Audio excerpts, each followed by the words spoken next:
तो सबसे पहला क्वेश्चन है दोस्तों, मानव शरीर में कुल कितनी हड्डियां होती हैं? मोस्ट इम्पॉर्टेंट आपको बताना है, जो मानव शरीर होती है उसमें हड्डियों की संख्या कितनी होती है। तो राइट आंसर हो जाएगा दोस्तों ऑप्शन नंबर ए यानी 206। मानव शरीर में कुल 206 हड्डियां होती है और हाथ और पैर में सबसे ज़्यादा 60 हड्डियां होती हैं। चलिए दोस्तों अगला क्वेश्चन देखते हैं। मानव शरीर में मांसपेशियों की संख्या कितनी होती है? मोस्ट इम्पॉर्टेंट ये भी क्वेश्चन है दोस्तों, आपको बताना है कि मानव शरीर में मांसपेशियां होती हैं उसकी संख्या कितनी होती हैं। तो इसका राइट आंसर हो जाएगा दोस्तों ऑप्शन नंबर डी यानी 639। आपको बता दें कि मानव शरीर में मांसपेशियों की जो संख्या होती है वो 639 होती हैं और यह शरीर के कुल भार का 40% होती है। अगला क्वेश्चन देख लेते हैं। शरीर की सर्वाधिक प्रबल अस्थि होती है, बताना है कि जो शरीर की सबसे प्रबल अस्थि है वो कौन सी है। तो इसका राइट आंसर हो जाएगा दोस्तों ऑप्शन नंबर बी यानी जबड़े में। शरीर की जो सर्वाधिक प्रबल अस्थि होती है वो जबड़े में ठुड्डी होती है। अगला क्वेश्चन देखते हैं। विटामिन ए का रासायनिक नाम क्या है? मोस्ट इम्पॉर्टेंट आपको बताना है जो विटामिन ए है उसका रासायनिक नाम क्या है। तो राइट आंसर हो जाएगा ऑप्शन नंबर ए यानी रेटिनॉल। विटामिन ए का जो रासायनिक नाम है वो रेटिनॉल है और इसकी कमी से रतौंधी नामक रोग हो जाता है और यह दूध, पालक, अंडे इत्यादि में अधिक मात्रा में पाया जाता है। आपकी सफलता की गारंटी हमारी, एसएससी में सिलेक्शन की गारंटी भी हमारी और सफलता ना मिलने पर रिफंड की गारंटी भी अब हमारी। जी हाँ, बायजूस एग्जाम प्रेप आपको दे रहा है एसएससी एग्जाम में सफलता की गारंटी। तो देर ना करें, आज ही हमारे ऑनलाइन क्लासरूम प्रोग्राम में एनरोल करें और एसएससी एग्जाम में अपनी सफलता की गारंटी पाएं, वरना पैसे वापस। Terms and conditions apply. अगला क्वेश्चन देखते हैं दोस्तों।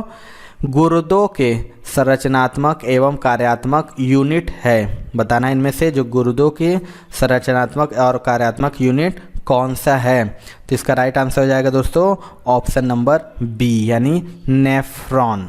बता दें कि गुर्दे की जो संरचनात्मक एवं कार्यात्मक यूनिट होती है और नेफ्रॉन होते हैं और नेफ्रॉन रुधिर के रासायनिक संगठन का वास्तविक नियंत्रण करते हैं। आगे देखते हैं दोस्तों आने वाले ग्रुप डी एग्जाम के लिए हमने 500 प्लस महत्वपूर्ण प्रश्नों का एक ई बुक तैयार कराया है जो कि आपके एग्जाम के लिए सुपर गेस क्वेश्चन है आने वाले ग्रुप डी एग्जाम के लिए। इसमें संपूर्ण हल जो कि साधारण वे में और ट्रिक के माध्यम से बताया गया है जिससे आपको समझने में बहुत ही आसानी होगी दोस्तों। तो आप इसे ज़रूर से ज़रूर इस ई बुक को ले लीजिए, आपके एग्जाम में बहुत हेल्प करेगा। इसका लिंक आपको दोस्तों डिस्क्रिप्शन बॉक्स में मिल जाएगा। इसके अलावा दोस्तों एक और हमारा ई बुक है 70 प्लस महत्वपूर्ण टॉपिक का। कोई भी ऐसा टॉपिक नहीं दोस्तों जो इस ई बुक से बाहर चला जाए, इसको भी आप जरूर से ज़रूर ले लीजिए क्योंकि आने वाले एग्जाम में आपकी बहुत हेल्प हो जाएगी। इस ई बुक में जितने भी क्वेश्चन है विथ डिटेल के साथ सॉल्यूशन बताया गया है। इसका भी लिंक दोस्तों आपको डिस्क्रिप्शन बॉक्स में मिल जाएगा। तो चलिए दोस्तों अगला क्वेश्चन देख लेते हैं। डायलिसिस का प्रयोग किया जाता है, मोस्ट इम्पॉर्टेंट आपको बताना है जो डायलिसिस होता है उसका प्रयोग कहाँ पर किया जाता है। तो राइट आंसर हो जाएगा ऑप्शन नंबर डी यानी गुर्दे का कार्य करने के लिए। आपको बता दें कि कृत्रिम तरीके के द्वारा रक्त से हानिकारक पदार्थों को छानकर अलग करना ही डायलिसिस की क्रिया कहलाती है। अगला क्वेश्चन देख लेते हैं। निर्जलीकरण के दौरान शरीर में से कौन सा पदार्थ का सामान्यतया क्षय होता है? आपको बताना है जो निर्जलीकरण होता है उसके दौरान शरीर में से कौन सा पदार्थ का क्षय होता है। तो राइट आंसर हो जाएगा ऑप्शन नंबर बी यानी सोडियम क्लोराइड। निर्जलीकरण यानी डिहाइड्रेशन के दौरान शरीर से सोडियम क्लोराइड का सामान्यतया क्षय जल के साथ होता है। अगला क्वेश्चन देखते हैं दोस्तों। मानव शरीर में किडनी किस प्रणाली का भाग है? मोस्ट इम्पॉर्टेंट है ये क्वेश्चन। आपको बताना है जो मानव शरीर में किडनी है वो किस प्रणाली का भाग है। तो राइट आंसर हो जाएगा ऑप्शन नंबर ए यानी मूत्र संबंधी यानी यूरिन। आपको बता दें वृक्क या किडनी उत्सर्जन तंत्र का महत्वपूर्ण अंग है और वृक्क जो कि मूत्र का फिल्ट्रेशन करता है तथा रक्त में पीएच का नियंत्रण करता है। अगला क्वेश्चन देखते हैं दोस्तों। मानव शरीर के रक्त में से अशुद्धियों को छानकर अलग करता है। मोस्ट इम्पॉर्टेंट ये भी क्वेश्चन है, आपको बताना है मानव शरीर में रक्त में से अशुद्धियों को छानकर कौन अलग करता है। तो इसका राइट आंसर हो जाएगा ऑप्शन नंबर सी यानी गुर्दा, किडनी, जो कि मानव शरीर के रक्त में से अशुद्धियों को छानकर अलग करता है। और यह कौन करता है, तो किडनी में स्थित ग्लोमेरुलस फिल्ट्रेट द्वारा होता है।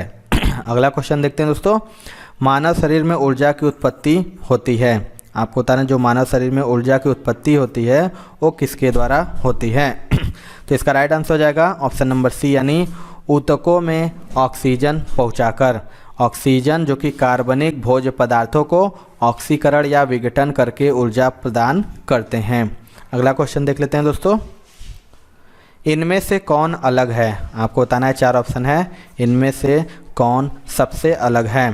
तो राइट आंसर हो जाएगा ऑप्शन नंबर डी यानी किडनी, जो कि सबसे अलग है। बात करें दोस्तों यकृत की, पिट्यूटरी, पैंक्रियास की, तो ये सभी पाचक ग्रंथियां हैं, परंतु किडनी ग्रंथि नहीं है, यह एक उत्सर्जी अंग है। अगला क्वेश्चन देखते हैं, मानव शरीर में कौन सा पदार्थ ऊर्जा का मुख्य स्रोत होता है। मोस्ट इम्पॉर्टेंट है, बताना है कि कौन सा पदार्थ है जो ऊर्जा का मुख्य स्रोत होता है। तो इसका राइट आंसर हो जाएगा ऑप्शन नंबर डी यानी कार्बोहाइड्रेट।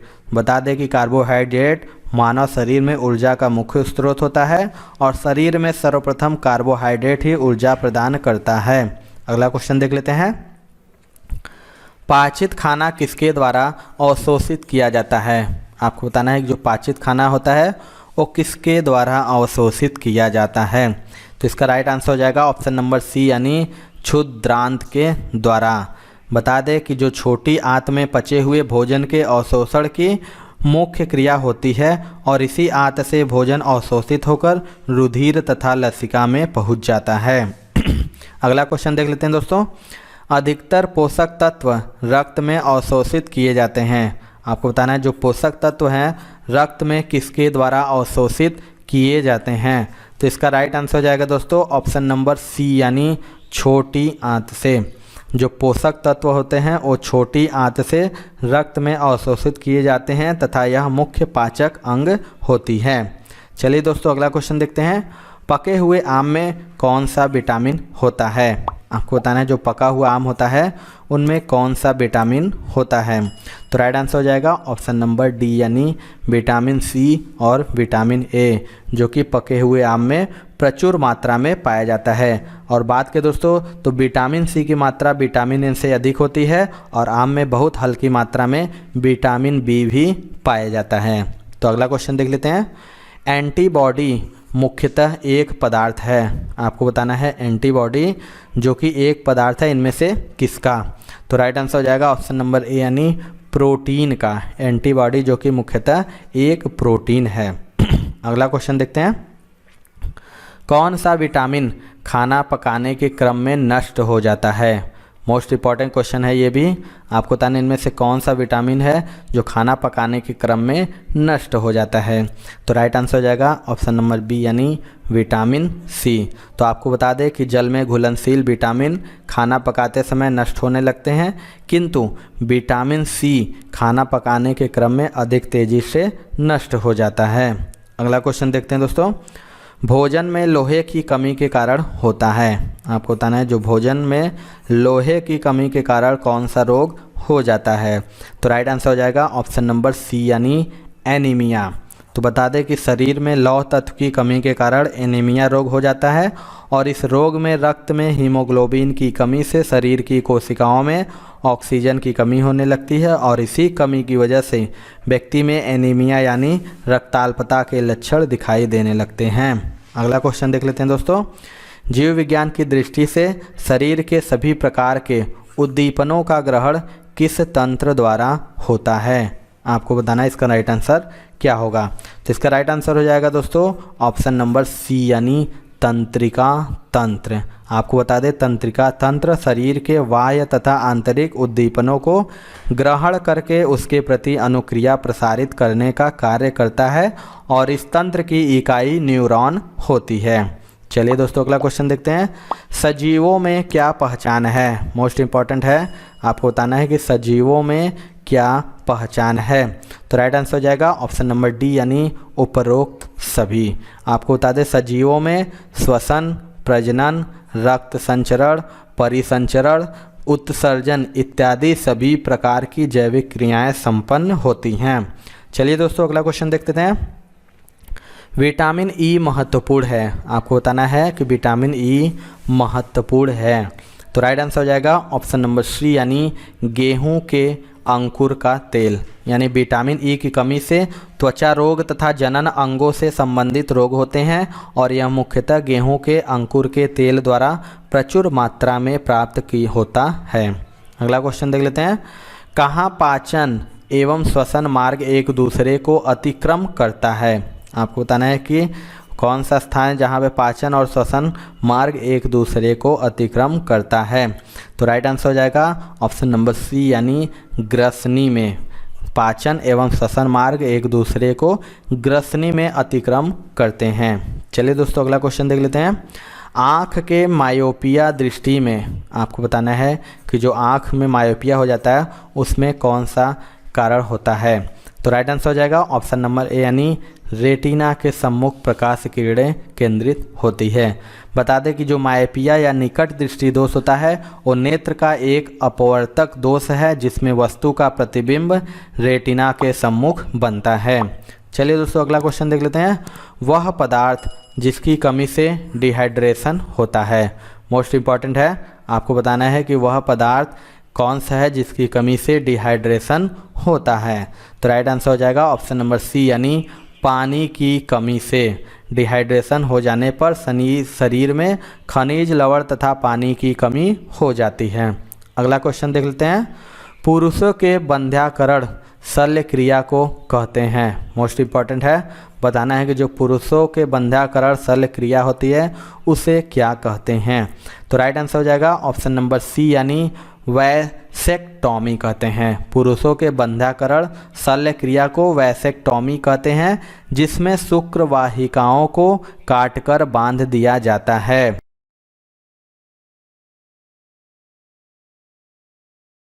पहला क्वेश्चन देख लेते हैं दोस्तों। तो निम्नलिखित में अनुपूरक रंग कौन है? मोस्ट इंपॉर्टेंट क्वेश्चन है। आपको बताना है कि इनमें से अनुपूरक रंग कौन है? तो इसका राइट आंसर हो जाएगा दोस्तों ऑप्शन नंबर डी यानी इनमें से कोई नहीं। आपको बता दें दोस्तों कि प्राथमिक रंगों को मिश्रित करने पर जो रंग प्राप्त होते हैं उन्हें द्वितीयक या अनुपूरक रंग कहते हैं और नीला तथा पीला रंग और हरा व मजेट्टा रंग को आपस में मिलाने पर दोनों श्वेत रंग बनाते हैं। तो अगला क्वेश्चन देख लेते हैं दोस्तों। श्वेत प्रकाश जब प्रिज्म में से गुजरता है तो जो वर्ण सबसे कम विचलित होता है वह है। आपको बताना है कि जब श्वेत प्रकाश प्रिज्म से गुजरता है तो जो वर्ण सबसे कम विचलित होता है वह कौन सा है? ये भी मोस्ट इंपॉर्टेंट, मैक्सिमम बार रिपीटेड हुआ है क्वेश्चन। तो इसका राइट आंसर हो जाएगा दोस्तों ऑप्शन नंबर सी यानी लाल, रेड। आपको बता दें कि श्वेत प्रकाश जब प्रिज्म से गुजरता है तब विभिन्न रंगों के प्रकाश में विचलन होता है और वे इस विचलन घटते हुए क्रम में इस द्वारा प्रदर्शित किया जाता है और इस प्रकार बैगनी रंग का विचलन सर्वाधिक होता है। आपको बता दें बैगनी रंग का विचलन सर्वाधिक होता है और लाल रंग का विचलन न्यूनतम होता है। अगला क्वेश्चन देख लेते हैं। प्राथमिक रंग कौन कौन से हैं? ये भी मोस्ट इम्पॉर्टेंट है। आपको बताना है कि प्राथमिक रंग इनमें से कौन कौन है? तो इसका राइट आंसर हो जाएगा ऑप्शन नंबर डी यानी लाल, हरा और नीला। लाल, हरा और नीला ये तीनों रंग प्रकाश के प्राथमिक रंग कहे जाते हैं और शेष रंगों को इन रंगों की भिन्न मात्रा में मिलाकर प्राप्त किया जा सकता है और इस प्रकार से बने रंगों को मिश्र रंग कहते हैं। अगला क्वेश्चन देखते हैं। निम्नलिखित में प्राथमिक रंग नहीं है। अभी मैंने बताया है आपको कि कौन से प्राथमिक रंग है, तो इसमें बताना है कौन प्राथमिक रंग नहीं है। तो इसका राइट आंसर हो जाएगा दोस्तों ऑप्शन नंबर डी यानी ब्लैक, काला। बता दें काला रंग जो कि आदर्श नहीं होता क्योंकि यह आदर्श रंगों द्वारा ही बनाया जाता है। अगला क्वेश्चन देख लेते हैं दोस्तों। लाल और पीकॉक ब्लू रंग को मिला देने से कौन सा रंग बनेगा? आपको बताना है कि लाल और पीकॉक ब्लू रंग को मिला देने से कौन सा रंग बनेगा। तो इसका राइट आंसर है ऑप्शन नंबर बी यानी सफ़ेद वाइट रंग। बता दें कि लाल और पीकॉक ब्लू रंग को मिला देने से सफ़ेद रंग प्राप्त होता है और लाल रंग प्राथमिक रंग है जबकि पीकॉक ब्लू द्वितीयक रंग है। दोस्तों तो निम्नांकित में से किस रंग की सर्वाधिक तरंग दैर्ध्य होती है। बताना है कि इनमें से किस रंग की सर्वाधिक तरंग दैर्ध्य होती है, ये भी मोस्ट इंपॉर्टेंट। तो इसका राइट आंसर हो जाएगा ऑप्शन नंबर ए यानी लाल रेड। बताइए सबसे अधिक तरंग दैर्ध्य लाल रंग के प्रकाश की होती है और सबसे कम तरंग दैर्ध्य बैगनी रंग के प्रकाश की होती है। अगला क्वेश्चन देख लेते हैं दोस्तों। निम्नलिखित में से कौन सा रंग दिए को अधिकतम दर्शनीय देता है। आपको बताना है कि इनमें से कौन सा रंग है जो दिए को अधिकतम दर्शनीयता देता है। इसके राइट आंसर बात करें दोस्तों, इसका राइट आंसर हो जाएगा ऑप्शन नंबर सी यानी पीला रंग, येलो रंग, जो कि रंगों की अपेक्षा अन्य रंगों की अपेक्षा अधिक दर्शनीयता प्रदान करता है। अगला क्वेश्चन देख लेते हैं दोस्तों। सर सीवी रमन को उनके किस कार्य के लिए नोबेल पुरस्कार मिला था। मोस्ट इंपॉर्टेंट ये भी क्वेश्चन है। आपको बताना है कि जो सर सीवी रमन थे, भारत के वैज्ञानिक थे, उनको किस कार्य के लिए नोबेल पुरस्कार मिला था। तो इसका राइट आंसर होगा दोस्तों ऑप्शन नंबर बी यानी प्रकाश के प्रकीर्णन के अध्ययन के लिए सर सीवी रमन को नोबेल पुरस्कार मिला था। कब मिला था तो 1930 में नोबेल पुरस्कार मिला था और इसे दूसरे शब्दों में रमन प्रभाव भी कहा जाता है। अगला क्वेश्चन देख लेते हैं। सूर्य की किरणों की तीव्रता मापने वाले उपकरण को क्या कहते हैं। आपको बताना है कि जो सूर्य की तीव्रता को किस उपकरण से मापा जाता है। तो राइट आंसर हो जाएगा ऑप्शन नंबर सी यानी एक्टियोमीटर। बता दें कि सूर्य की किरणों की तीव्रता मापने वाले उपकरण को एक्टियोमीटर कहते हैं। और बता दें दोस्तों पौधों की वृद्धि मापने वाले उपकरण को केस्कोग्राफ यानी केस्कोग्राफ पौधों की वृद्धि मापने वाले उपकरण को कहते हैं और इसकी खोज भारतीय वैज्ञानिक जगदीश चंद्र बोस ने की थी। जबकि बैरोमीटर की बात करें दोस्तों तो यह वायु दाब को मापता है। अगला क्वेश्चन देख लेते हैं दोस्तों। एसआई पद्धति में लेंस की शक्ति इकाई है। मोस्ट इंपॉर्टेंट दोस्तों, मैक्सिमम बार रिपीट होता है क्वेश्चन में। बताना है जो एसआई पद्धति में लेंस की शक्ति इकाई क्या है। तो इसका राइट आंसर हो जाएगा दोस्तों ऑप्शन नंबर डी यानी डायोप्टर। बता दें कि जो एसआई पद्धति में लेंस की शक्ति इकाई डायोप्टर है और 1 मीटर फोकस दूरी के लेंस की जो क्षमता होती है 1 डायोप्टर होती है। अगला क्वेश्चन देख लेते हैं दोस्तों। पानी में हवा के बुलबुले किसके जैसा कार्य करेगा। ये भी मोस्ट इंपॉर्टेंट क्वेश्चन है।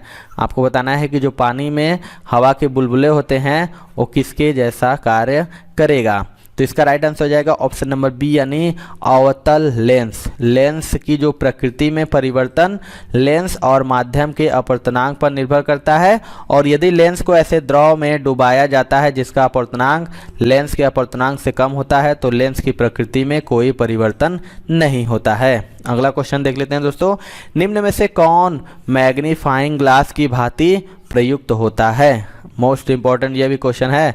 आपको बताना है कि इनमें से कौन है जो मैग्नीफाइंग ग्लास की भांति प्रयुक्त होता है।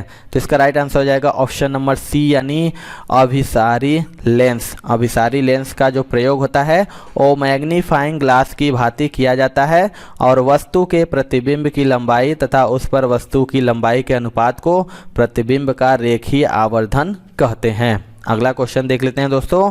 निम्न में से कौन सा दर्पण दी हुई जगह पर प्रकाश को संकेंद्रित करने के लिए प्रयोग में लाया जाता है। मोस्ट इंपॉर्टेंट क्वेश्चन है। बताना है कि कौन सा दर्पण है जो दी हुई जगह पर प्रकाश को संकेंद्रित करने के लिए प्रयोग में लाया जाता है। तो इसका राइट आंसर हो जाएगा ऑप्शन नंबर सी यानी कॉनकेव अवतल दर्पण। आपको बताते हैं कि जब सूर्य से आती हुई किरणें अवतल दर्पण से परावर्तित होकर फोकस पर मिलती हैं अर्थात अवतल दर्पण प्रकाश किरणों को एक बिंदु पर संकेंद्रित कर देता है। यही कारण है कि सोलर कुकर में अवतल दर्पण का प्रयोग किया जाता है। अगला क्वेश्चन देखते हैं दोस्तों। सबसे कम तरंग लंबाई वाली किरणें हैं। आपको बताना है कि इनमें से सबसे कम तरंग लंबाई वाली किरणें कौन सी है? तो इसका राइट आंसर हो जाएगा दोस्तों ऑप्शन नंबर डी यानी गामा किरणें। गामा किरणों की तरंग दैर्घ्य सबसे कम होती है। अगला क्वेश्चन देख लेते हैं दोस्तों। जब कोई तरंग एक स्थान से दूसरे स्थान तक जाती है तो वह परिवहन करती है। बताना है इनमें से इसका राइट आंसर क्या होगा। तो इसका जो राइट आंसर हो जाएगा दोस्तों ऑप्शन नंबर बी हो जाएगा, नहीं ऊर्जा का, यानी तरंग गति के संचरण में ऊर्जा का परिवहन होता है। अगला क्वेश्चन देख लेते हैं। बेल किसकी इकाई है? आपको बताना है कि इनमें से बेल है वो किसकी इकाई है। तो इसका राइट आंसर हो जाएगा दोस्तों ऑप्शन नंबर डी यानी ध्वनि की। बेल जो कि ध्वनि की इकाई है और एक बेल बराबर कितना होता है दोस्तों? तो 10 डेसिबल होता है।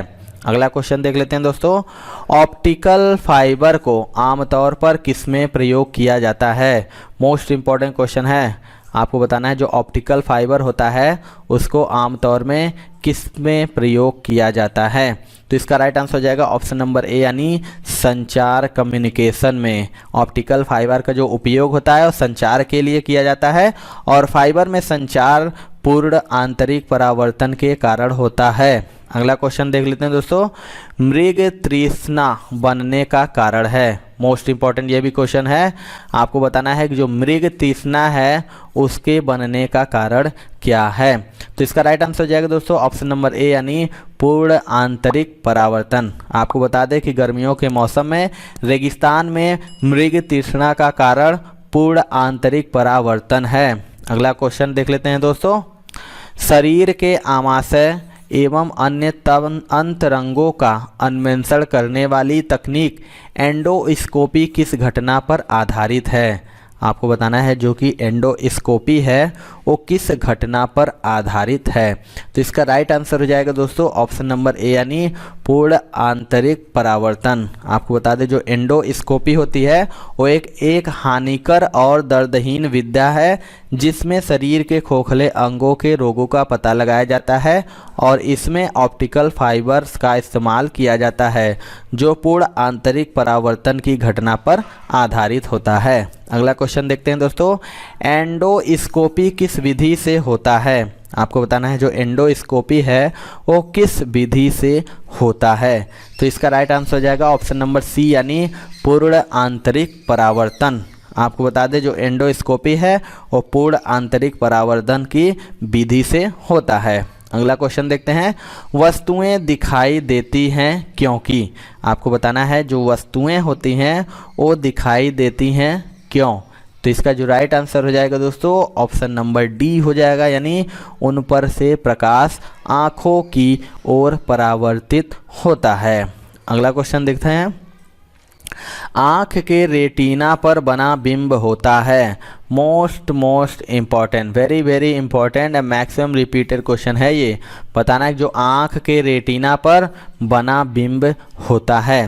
तो इसका राइट आंसर हो जाएगा दोस्तों ऑप्शन नंबर ए यानी वास्तविक और उल्टा। आपको बता दें कि किसी वस्तु से चलने वाली प्रकाश किरणें कॉर्निया तथा नेत्रोद से गुजरने के बाद लेंस पर आपतित होती है तथा इससे अपवर्तित होकर काचाभ द्रव से होती हुई रेटिना पर पड़ती है जहां पर वस्तु का उल्टा एवं वास्तविक प्रतिबिंब बन जाता है। अगला क्वेश्चन देख लेते हैं दोस्तों। निम्न में से कैमरा का कौन सा भाग मनुष्य की आंख के रेटिना के समान है? Very important and maximum repeated ये भी क्वेश्चन है। बताना है कि कैमरा का कौन सा भाग है जो मनुष्य की आंख के रेटिना के समान है। तो इसका राइट आंसर हो जाएगा ऑप्शन नंबर बी यानी फिल्म। आपको बता दें कि मानव नेत्र की रचना एवं कार्यप्रणाली एक फोटोग्राफिक कैमरे के समान होती है और कैमरे में एक फोटोग्राफिक फिल्म लगी होती है जिस पर वस्तु का प्रतिबिंब बनता है। मानव नेत्र में यही काम दृष्टि पटल यानी रेटिना द्वारा होता है। अगला क्वेश्चन देख लेते हैं दोस्तों। कैमरे के किस प्रकार का लेंस उपयोग में लिया जाता है? आपको बताना है इनमें से कैमरे में किस प्रकार का लेंस का उपयोग किया जाता है। तो इसका राइट आंसर हो जाएगा दोस्तों ऑप्शन नंबर ए यानी कॉनकेव उत्तल। बता दें कैमरे में उत्तल लेंस का प्रयोग किया जाता है जिसे अभिदृश्यक कहते हैं। अगला क्वेश्चन देख लेते हैं दोस्तों। यद्यपि पानी पारदर्शक है फिर भी कुहासा में पानी की बूंदों के होने के बावजूद दूर की वस्तु नहीं देखी जा सकती है, क्यों? आपको बताना है इसका राइट आंसर क्या होगा। तो इसका जो राइट आंसर जाएगा दोस्तों ऑप्शन नंबर सी, यानी आपको बता दें कि कुहासे में पानी की बूंदों के होने के बावजूद दूर की वस्तु नहीं देखी जा सकती, क्योंकि प्रकाश किरणों का पूर्ण आंतरिक परावर्तन होता है जिससे प्रकाश सीधा प्रेक्षक की आंखों तक नहीं पहुंच पाता है।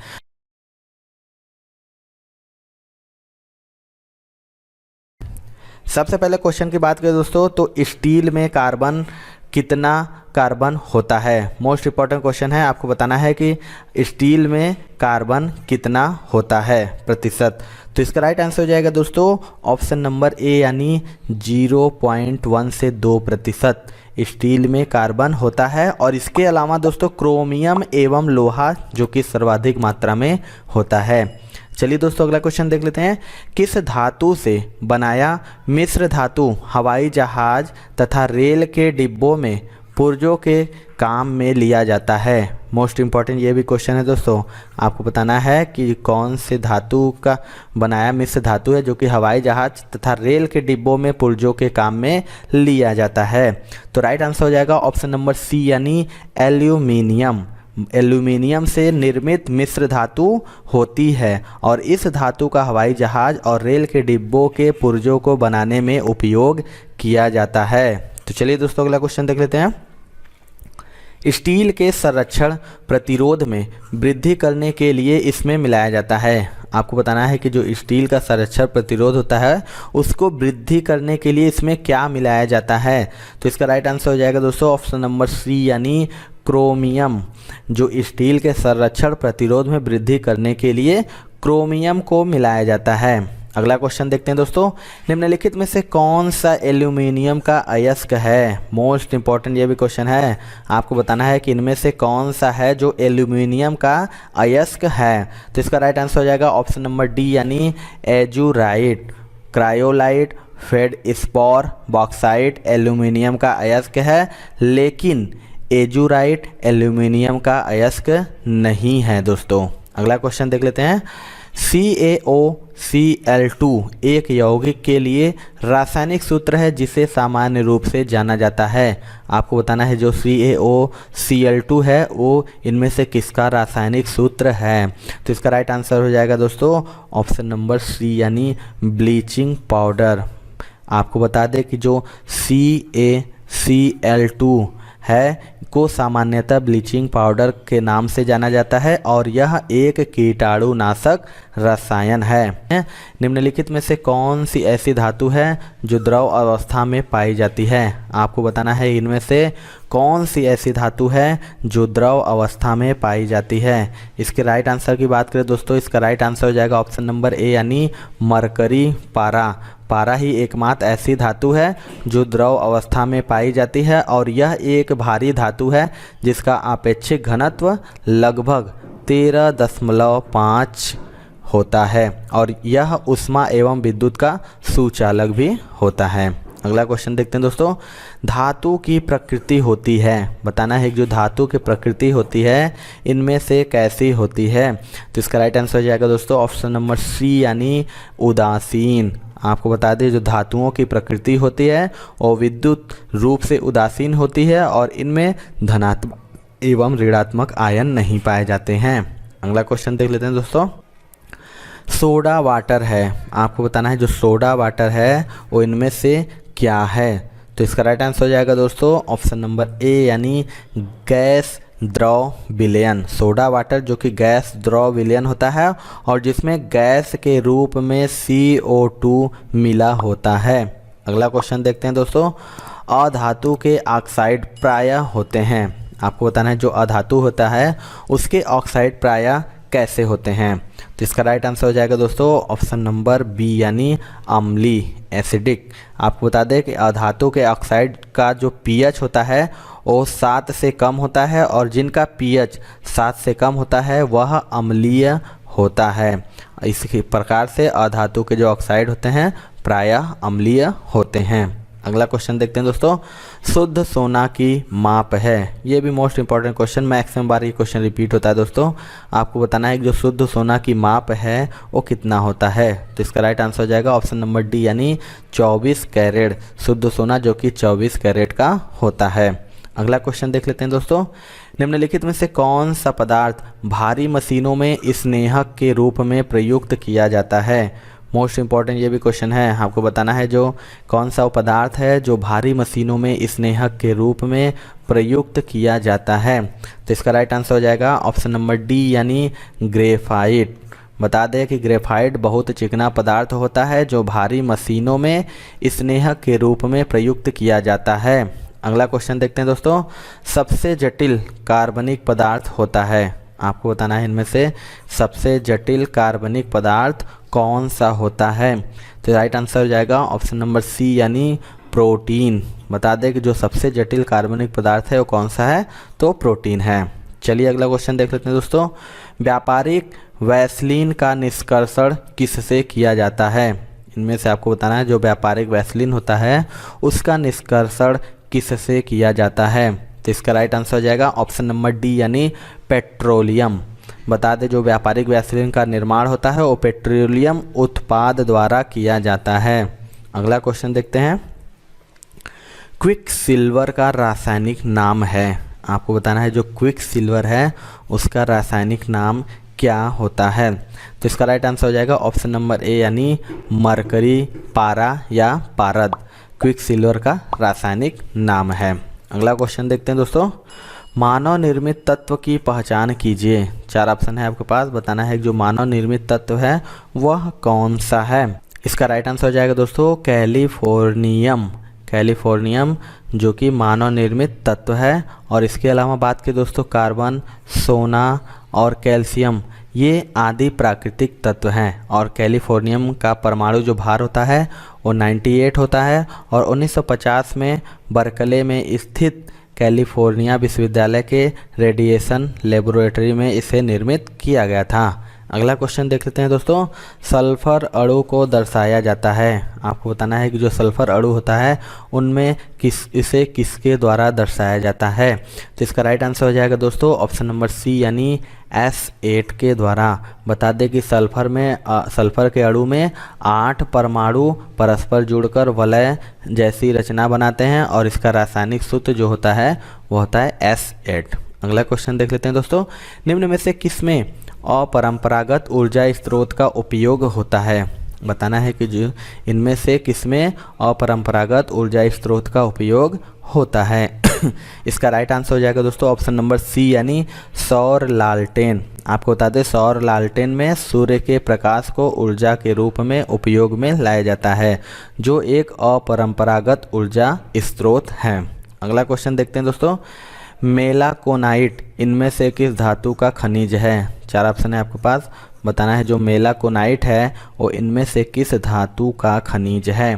तो राइट आंसर हो जाएगा ऑप्शन नंबर ए यानी तांबा, कॉपर।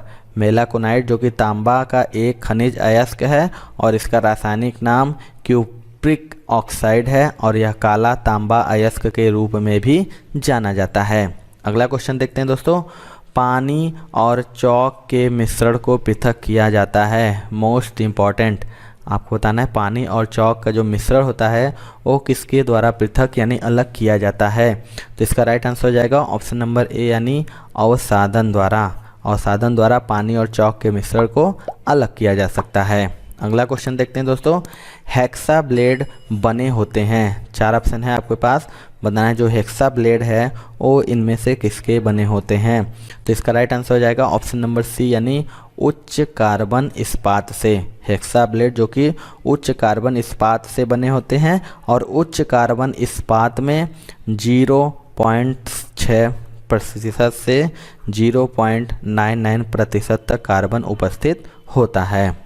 अगला क्वेश्चन देखते हैं, स्टोरेज बैटरी में कौन से पदार्थ का उपयोग किया जाता है। 4 ऑप्शन है आपके पास, बताना जो स्टोरेज बैटरी होता है वो इनमें से किस पदार्थ का उपयोग किया जाता है। तो राइट आंसर हो जाएगा ऑप्शन नंबर बी यानी लेड, शीशा। स्टोरेज बैटरी या रिचार्ज की जा सकने वाली बैटरी में लेड एसिड, निकेल कैडमियम और लिथियम आयन एवं लिथियम आयन पॉलीमर का प्रयोग होता है। अगला क्वेश्चन देखते हैं दोस्तों। 25 डिग्री सेल्सियस पर उदासीन विलयन का पीएच कितना होगा? आपको बताना है जो 25 डिग्री सेल्सियस पर उदासीन विलयन का पीएच कितना होता है। तो राइट आंसर हो जाएगा ऑप्शन नंबर सी यानी 7। आपको बता दें कि 25 डिग्री सेल्सियस पर मानक ताप पर एक उदासीन विलयन का पीएच 7 होता है और 7 से कम पीएच वाले विलयन अम्लीय तथा 7 से अधिक पीएच वाले विलयन क्षारीय होते हैं। अगला क्वेश्चन देखते हैं दोस्तों। स्टील को कठोरता प्रदान करने के लिए बढ़ाई जाती है। 4 ऑप्शन है, बताना है कि जो स्टील होता है उसकी कठोरता प्रदान करने के लिए उनमें क्या बढ़ाई जाती है।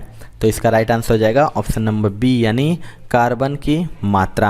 आपको बता दें कि स्टील में जो कार्बन की मात्रा होती है वो 0 से 2% तथा लोहे की जो मात्रा होती है 98 से 99% होती है और नर्म लोहे में निश्चित अनुपात में कार्बन मिलाकर विभिन्न कठोरता की स्टील का निर्माण किया जा सकता है।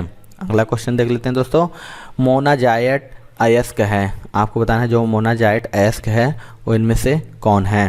तो इसका राइट आंसर हो जाएगा ऑप्शन नंबर डी यानी थोरियम।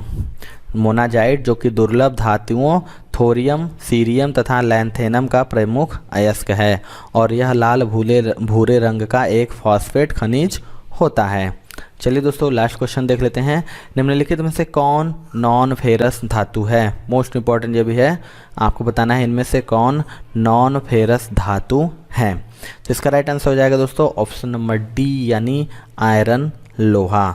नॉन फेरस या अलौह धातुएं वे होती हैं जिनमें लोहा या उनकी मिश्र धातुएं पर्याप्त मात्रा में उपस्थित नहीं होती हैं। तो ये थी दोस्तों आज की वीडियो। आपको वीडियो कैसा लगा कमेंट सेक्शन में जरूर बताइएगा। वीडियो पसंद आएगा दोस्तों तो एक लाइक जरूर करिएगा और चैनल पे हमारे नए हैं तो चैनल को जरूर सब्सक्राइब करके बेल आइकन दबा लीजिएगा क्योंकि हम आने वाले ग्रुप डी एग्जाम की तैयारी लगातार करा रहे हैं। तो मिलते हैं दोस्तों अपने अगले वीडियो में, तब तक के लिए जय हिंद जय भारत।